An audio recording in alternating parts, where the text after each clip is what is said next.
Tady to se jmenuje zapasový punkt kierovania ogniem. Tady je Fundament po německém radaře. Radar o zasięgu do 60 km sloužil pravděpodobně do kierování ogniem německých baterií Low-Power Helu. Německých baterií. Teď se musíme podívat, kam to vlastně půjdeme. Tam nahoru.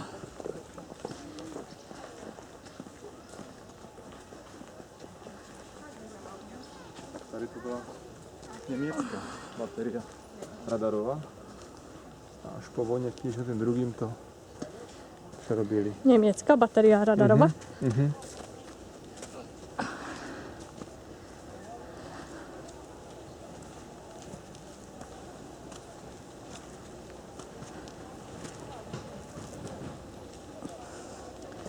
Teda dost blbě jde, že se musím koukat, kam jdu a jít zároveň po schodech. Teď se musím vytočit.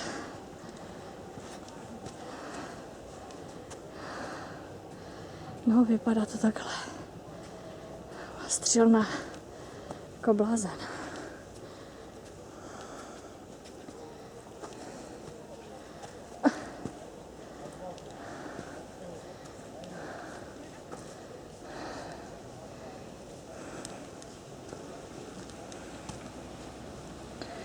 Tady měli nějaké vnitřní prostory.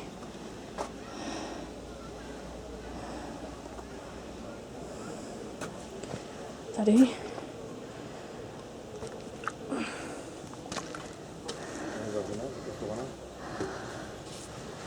Tady se jde nahoru. A nejlepší je tady ta pozorovatelna tady. Se prostě mohli schovat. Mě se opět poslala GPS. Tady je pozorovatelna. Tam stáli někde v té díře. To zalezli, aby viděli odsaď.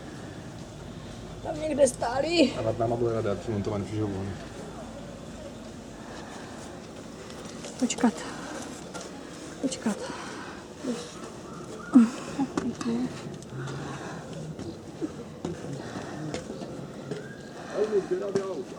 A tady byli s nějakýma těma střílecíma potvorstvama. Střelili odsaď.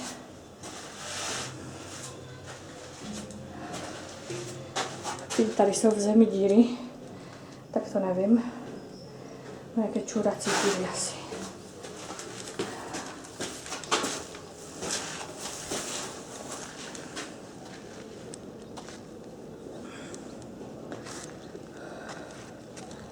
Pohled do lesa. Interesujące.